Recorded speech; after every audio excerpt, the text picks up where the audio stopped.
Ninth class के बच्चों, आप यूट्यूब पर सीपी सर मैथ्स वाला देख रहे हैं।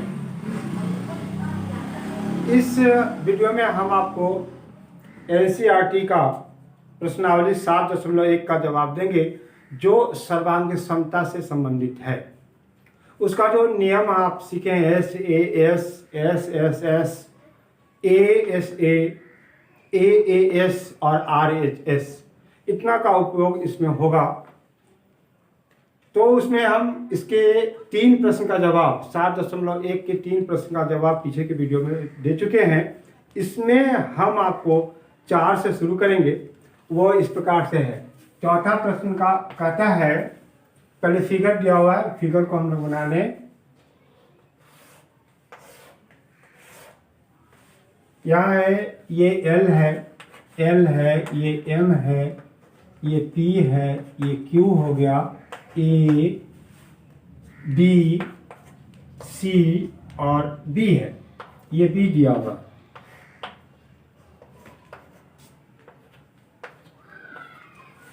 और इस प्रकार से मिला हुआ है। अब हम प्रश्न पढ़ रहे हैं, उसको आप देखेंगे। प्रश्न में कहता है कि L और M दो समांतर रेखाएं हैं। ये दोनों रेखा समांतर है, जिन्हें समांतर रेखाओं P और Q का एक अन्य युग्म प्रतिच्छेदित करता है। और फिर P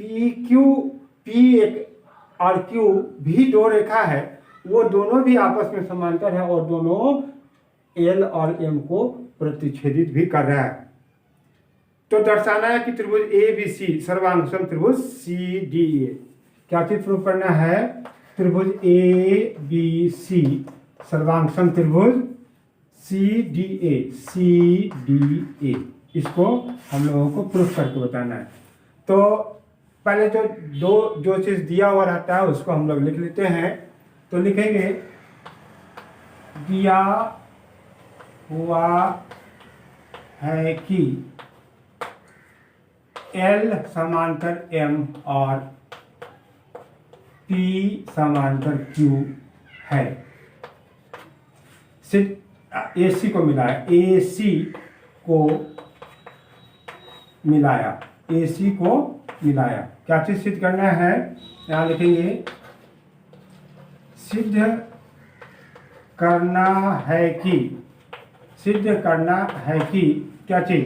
त्रिभुज ABC। ये अपने मन से नहीं, प्रश्न में लिखा हुआ कि त्रिभुज CDA ABC। अब यहाँ देखें, A जिसको सिद्ध करना है उसमें अब हम लोग जो सर्वांग समता का नियम है उसको ढूंढेंगे। तो इसको पहले खोजो, ये दोनों त्रिभुज है कहाँ? तो एक है ABC, यहाँ दिखाई दे रहा है। दूसरा है CDA, ये दोनों दिखाई दे रहा है। इसमें हम लोगों को जो सर्वांग समता का गुण पढ़े हैं वो है SAS, SSS, ASA, AAS और RHS। इतना आपको जानना होगा।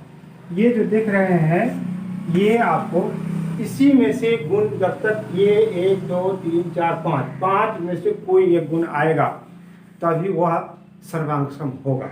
इसको देखें अब कैसे होगा, क्या होगा, इसके बारे में तो विचार करना पड़ेगा। अब ध्यान से देखें, चूंकि L और M क्या है? समांतर है और उसको ये तिर्यक रेखा काट रही है। तो क्या होगा कि यह कोण इस कोण के बराबर होगा, एकांतर कोण से। चलो, तो इस त्रिभुज का A कोण और इस त्रिभुज का C कोण आपस में बराबर हो गया। दूसरा, अब ये P और Q रेखा समांतर है और उसको पुनः AC रेखा काट रही है। तो क्या होगा? इसका एकांतर ये कोण आपस में बराबर हो जाएगा। तो दो कोण बराबर हो गया। और गौर से देखेंगे, AC उभयनिष्ठ हो गया, दोनों त्रिभुज के लिए हो गया। तो कौन सा नियम लागू हो जाएगा? ASA सर्वांग। यहाँ देखिए, इस नियम से ASA सर्वांग समता से दोनों त्रिभुज सर्वांगसम हो जाएगा। तो पहले हम लोगों को ये कोण को बराबर करके बता देना होगा। यहाँ लिखेंगे प्रमाण। चूंकि एल एम एल समांतर एम और ए सी तिर्यक है, ए सी तिर्यक है, तो क्या हो जाएगा, कोण डी ए सी बराबर, ये कोण डी ए सी बराबर कोण ए सी बी, कोण ए सी बी, इसको इक्वेशन 1 मान लें। पुनः P समांतर Q और AC तिर्यक है, पुनः AC क्या हो गया, तिर्यक। फिर देखेंगे ये समांतर हो गया और ये AC तिर्यक हो गया, तो फिर क्या होगा, ये कोण इस कोण के बराबर हो जाएगा। तो यहाँ लिखेंगे, इसलिए यहाँ लिखना चाहिए, एक लाइन लिख देंगे, एकांतर, ये लिखना अनिवार्य होता है। यहाँ लिखेंगे एकांतर अंतः कोण है। पुनः P समांतर Q और AC तिर्यक है, इसीलिए इसका एकांतर बराबर हो जाएगा। तो कौन सा कोण, ये कोण इसके बराबर हो जाएगा BAC, इसलिए कोण BAC बराबर कोण ACD, ये भी एकांतर अंतः कोण है, एकांतर अंतः कोण है। इसको हम लोग दूसरा मान लें। अब दोनों त्रिभुज, जिस त्रिभुज को सर्वांग करना है उसका हम लोग नाम लिखेंगे, त्रिभुज ABC और त्रिभुज CDA में। अब हम लोग चले कोण, अब प्रूफ कर दिए हुए हैं ABC का C कोण। तो यहाँ देखें ये C, तो क्या हो गया कि इसको लिख देंगे कोण, पहले इसको लिख देंगे और इसको आप बाद में लिखेंगे, कोण ACB बराबर कोण क्या है, DAC, ये कहाँ से लाए हैं, समीकरण 1 से। और दूसरा AC बराबर AC, ये कौन हो गया, अब बुझा, AC बराबर AC, ये हो गया उभयनिष्ठ है, ये उभयनिष्ठ कॉमन हो गया। और फिर एक तीसरा यहाँ आया समीकरण 2 से, तो इस त्रिभुज का कौन सा कोण, ये BAC, यहाँ लिखा हुआ है कोण BAC बराबर कोण ACD, यहाँ ये कहाँ से आया है, समीकरण 2 से। तो कौन सा नियम लागू हो गया, ASA, यहाँ लिख देंगे, इसलिए A, इसको हम ऊपर लिखते हैं, इसलिए ASA सर्वांग समता से त्रिभुज ABC सर्वांग सम त्रिभुज CDA, ये आपका रूप हो गया। ये चौथा प्रश्न था। पांचवा प्रश्न देखेंगे, पांचवा प्रश्न क्या कहता है। पांचवा प्रश्न है, इसमें भी फिगर दिया हुआ है, वो फिगर है इस प्रकार से,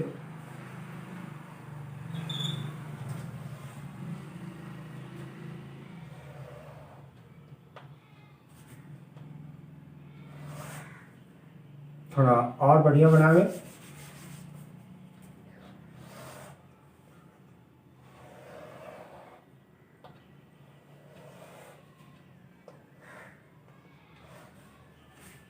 इसका नाम है A, P, B और Q, ये लंब हो गया और ये भी लंब हो गया।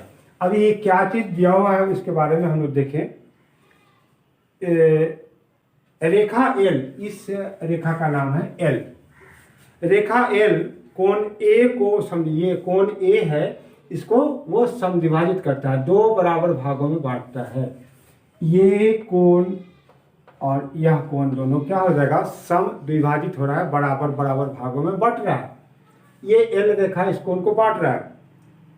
रेखा एल कोण ए को समद्विभाजित करती है और बी रेखा एल पर स्थित कोई बिंदु है, बी, ये जो रेखा है उस पर कोई बिंदु बी स्थित है, और बीपी और बीक्यू कोण ए की भुजाओं पर बी से लंब डाले गए हैं। ये ए की भुजाओं, ये एक भुजा इधर हो गया, एक भुजा इधर हो गया, तो इससे इस पे लंब डाला गया और इसी बी से इस भुजा पर भी लंब डाला गया। तब आपको दर्शाना क्या है, नंबर 1 में बताना है आपको कि त्रिभुज ए पी बी सर्वांगसम त्रिभुज ए क्यू बी, त्रिभुज ए क्यू बी। दूसरा में आपको बताना है कि बी पी बराबर बी क्यू है, बी पी बराबर बी क्यू है, अर्थात बिंदु बी कोण की भुजाओं से समदूरस्थ है, ये कोण की भुजाओं से समदूरस्थ है, ये आपको बताना है। तो इसको प्रूफ करने के लिए इसमें क्या रहा है कि ये एक कोण है, दो रेखाओं से मिला हुआ है, इसमें एल रेखा उसको समद्विभाजित करती है और एल रेखा पर ही बी एक बिंदु है, इससे ए, कोण ए की दोनों भुजाओं पे लंब डाला गया है इस जगह से। तब आपसे पूछा जा रहा है कि क्या त्रिभुज ए पी बी, ध्यान से देखें, खोजे इसको, ए पी बी सर्वांगसम ए क्यू बी है। तो इसको सिद्ध करने के लिए इस दोनों त्रिभुज में हम बात को खोजेंगे। तो यहाँ देखें, त्रिभुज ए पी बी और त्रिभुज ए क्यू बी में कोण पी बराबर कोण क्यू, क्यों, तो 90 डिग्री है। ये ए कोण इस ए कोण के बराबर हो गया, तो दो चीज़ तो आपके पास दिखाई दे रहा है। और एक भुजा जो है, यह भुजा, ये ए बी रेखा दोनों के लिए उभयनिष्ठ हो गया, तो इसमें इस नियम का उपयोग हो जाएगा। ए एस उप प्रमेय जो बना हुआ है उसकी सहायता से ये दोनों त्रिभुज सर्वांगसम हो जाएगा, और जब सर्वांगसम हो जाएगा तो सीपीसीटी के आधार पे ये दोनों भी बराबर होगा, अर्थात ये दोनों दूरी भी समान होगा। तो यहाँ लिखेंगे कि त्रिभुज ए पी बी, ये देखिए इसमें त्रिभुज, ये 5वां प्रश्न था, ये शायद 5वां प्रश्न है, हाँ 5वां है। तो त्रिभुज ए पी बी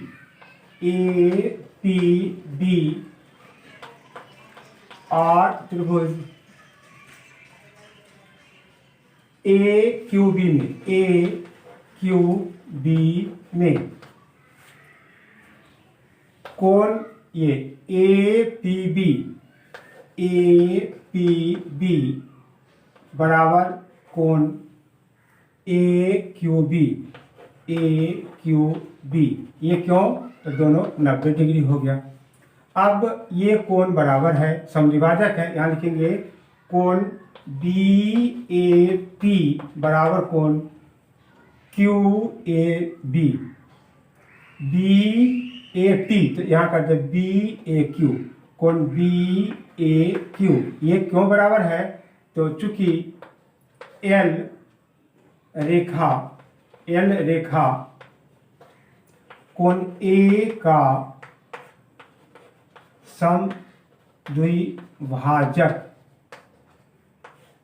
समद्विभाजक है, उसको दो भागों में बांटा है।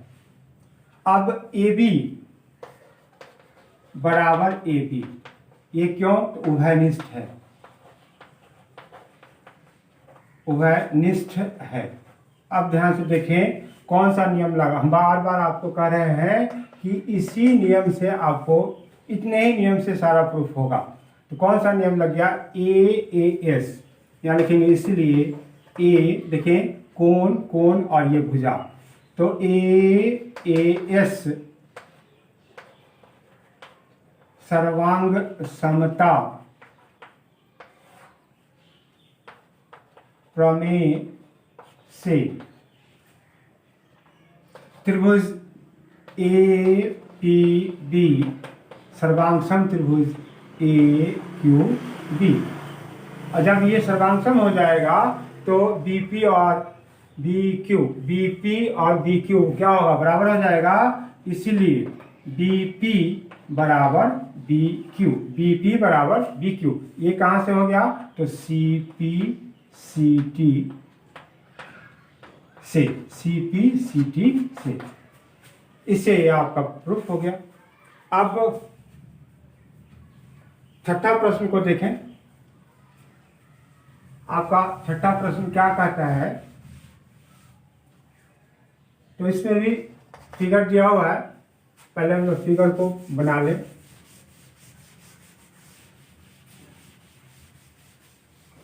तो इसमें फिगर दिया हुआ है, फिगर को देखें। फिगर इस प्रकार से दिया हुआ है।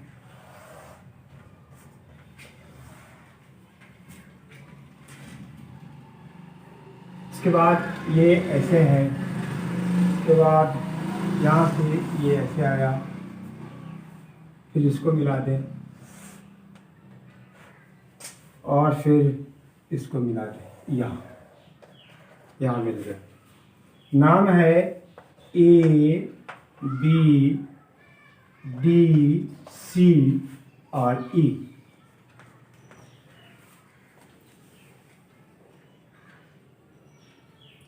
इसमें यह भुजा इस भुजा के बराबर दिया हुआ है और ये भुजा इस भुजा के बराबर दिया हुआ। प्रश्न अब हम पढ़ रहे हैं, देखें। दिए गए आकृति में AC बराबर AE चित्र दिया हुआ है, उसमें कह रहा है कि AC बराबर AC बराबर AE दिया हुआ है। इसके बाद कहता है AB बराबर AD बराबर AD। ये छोटा बड़ा बन गया है, लेकिन ये है AB बराबर AD।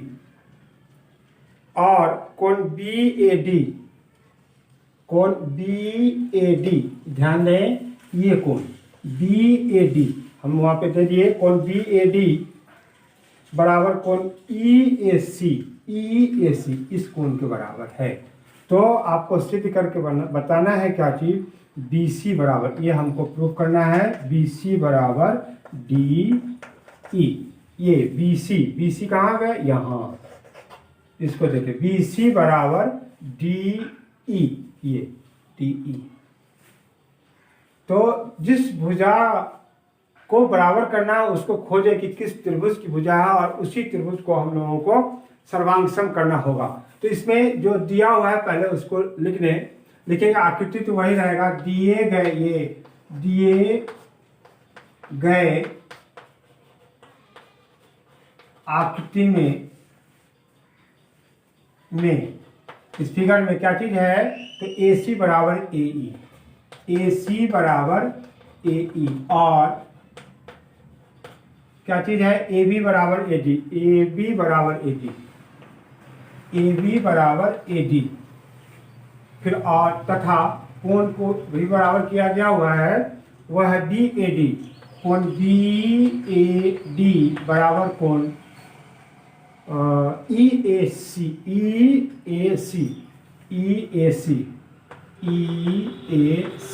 ये दिया हुआ है। और तो सिद्ध यही करना है, तो लिखेंगे सिद्ध करना है कि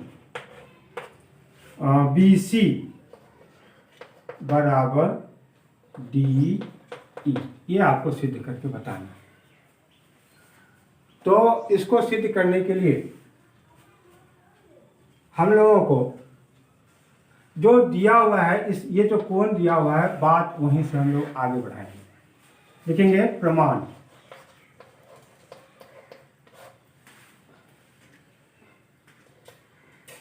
कोण BAD बराबर कोण EAC, ये प्रश्न में दिया हुआ है। ये लिखेंगे प्रश्न से, ये प्रश्न में दिया हुआ है। तो ये बराबर है, तो बराबर के दोनों तरफ बराबर संख्या जोड़ दिया जाए तो कोई फर्क नहीं पड़ेगा।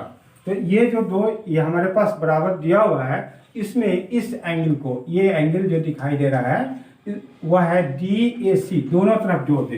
तो यहाँ लिखेंगे दोनों तरफ कोण DAC जोड़ने पर, दोनों तरफ कोण DAC जोड़ने पर तो क्या मिलेगा, कोण BAD प्लस कोण DAC बराबर कोण EAC प्लस कोण DAC, दोनों तरफ जोड़ दिए। अब जोड़ दिए तो अब इसका मान पूरा जोड़ के देखिए कि BAD में DAC जोड़िएगा तो वो यहाँ से यहाँ तक का कोण हो जाएगा, तो उसका पूरा नाम क्या हो जाएगा, कोण BAC हो जाएगा, कोण BAC बराबर। अब इसको जोड़ के देखें EAC ध्यान से देखें EAC प्लस DAC, तो वो फिर कहाँ से कहाँ तक आ जाएगा, ये पूरा कोण हो जाएगा, उसका नाम हो जाएगा EAD, कोण EAD, इसको हम लोग इक्वेशन 1 मान लें। अब हमारे पास व्यवस्था आ चुका है, अब हम उसको प्रूफ कर सकते हैं। थोड़ा आप सोचें कि कैसे वो प्रूफ होगा। कौन सा त्रिभुज, तो त्रिभुज ABC और त्रिभुज ADE को आप प्रूफ करके देखें, उसमें से सर्वांग समता का गुण देखें तो आपको मिल जाएगा अगर खोजेंगे तो। यहाँ पे ये दिया हुआ है AC बराबर AE, AC बराबर AE, ये भुजा इसके बराबर है और AB बराबर AD, ये दिया हुआ है, यहाँ दिया हुआ है, इसको देख ले। तो इसी के आधार पर अब जिस त्रिभुज में BC भुजा हमको जो सिद्ध करना है, ये BC भुजा हो गया और ये DE भुजा इस त्रिभुज का हो गया, तो इस दोनों त्रिभुज में हम लोग विचार करेंगे। तो इसलिए त्रिभुज ABC और त्रिभुज कौन सा होगा, ADE में आप पहले भुजा को बराबर करें तो AB बराबर AD, देखिए AB हो गया, ABC का AB भुजा हो गया और ADE जो त्रिभुज हो गया उसका AD भुजा हो गया, तो दो भुजा बराबर हो गया। यहाँ लिखेंगे AB बराबर AD, ये हो गया, प्रश्न से ही दिया हुआ है, प्रश्न से। फिर आप कोण देखें, कोण आपके पास ये आ चुका है BAC, कोण BAC बराबर कोण EAD, ये कहाँ से आया, तो समीकरण 1 से, इसको हम लोग प्रूफ किए हैं 1 से। अब एक और चीज़ होना चाहिए, वो क्या है कि AC बराबर AE, AC अब इस त्रिभुज का भुजा हो गया, ABC का AC हो गया और ADE का AE हो गया, तो क्या हो जाएगा, AC बराबर AE, यह भी हमारा आया है प्रश्न से, ये दोनों प्रश्न से आ गया। तो फिर कौन सा नियम लागू हुआ वो अब आप बताएं, SAS, तो SAS